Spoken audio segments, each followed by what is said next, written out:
We're going to see you one more new one, and then we'll go into the All Request Hour live in Evanston. I wrote this next one for my cat. Some of you may follow me on Instagram. You know I have the Casual Cat series. It's about the enthusiasm out in the wide world. And I will say I've gotten a few kind of like spiteful letters, mostly from dudes who are like, dude, I dig your music, but why are you acting like a grandma? My grandma's my best friend. What's wrong with being a grandma? And ain't nothing wrong with cats. I know, some of your dog folks, this is a very divisive night that Stephen Kellogg has put together here. But the thing is, cats, I just like how you have to like work so damn hard for their affection, because I'm like, will you love me? I'm like, if I lay very still, she'll come onto the bed, and she'll come up and she'll like look at me, turn around, stick her ass in your face. And then you're like, okay, if I stay really still, she'll put a paw across me. Like, there's so much concentration and time that goes into being into cats. So I wrote this for my cat. She's a special needs cat.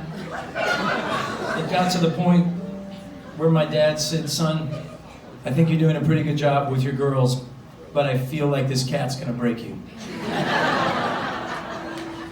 And we were gonna get rid of her, and then I've got her in the carrier and I'm walking out of the house. And my wife, who is not sentimental at all, she's the total counterpoint to me, she's standing like blocking the doorway, and she's like, I'm not ready to give up on her yet. And I'm like, neither am I. Like, so the song's mostly about my cat, and it's a short song, but it's also about some of the discrepancies in my marriage, because we do have a lot of things that we aren't necessarily like, don't totally do the same. And I'm working on a book that will be out next year, and the book, I was home, thank you, both. Thank you. It's exciting, I know. So I was home a lot of the summer, and we got to spend more time with friends and stuff than we normally do.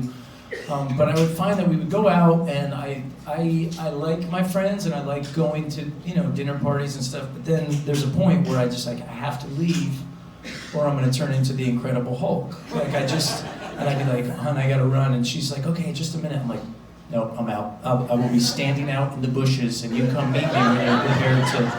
But she's very extroverted all the time and thrives on like, hey, who's that person back in the corner? We haven't said hello yet. And I'm like, sweet Jesus, we have plenty of friends. So we covered all that in this next song.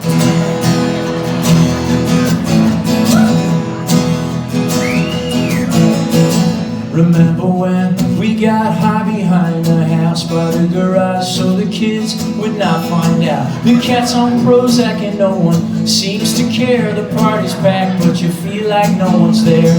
You were born with everything you need,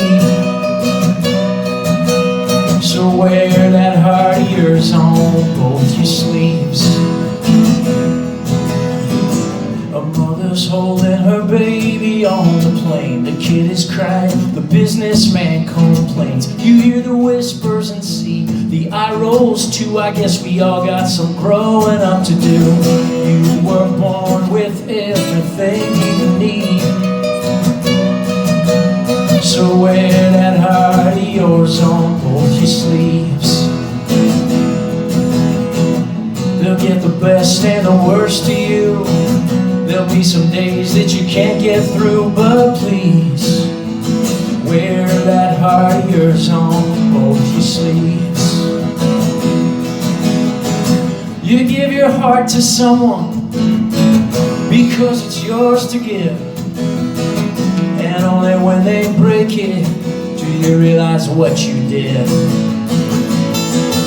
There is a sword that's hanging right above our heads. It is suspended, it is suspended, it is suspended by a spider web. So check your phone every minute for an hour. Irish goodbye, the greatest superpower. You were born with everything you need, so wear that heart of yours on both your sleeves. You You have got the best and worst of me. So wear that heart of yours on both your sleeves. Both your sleeves.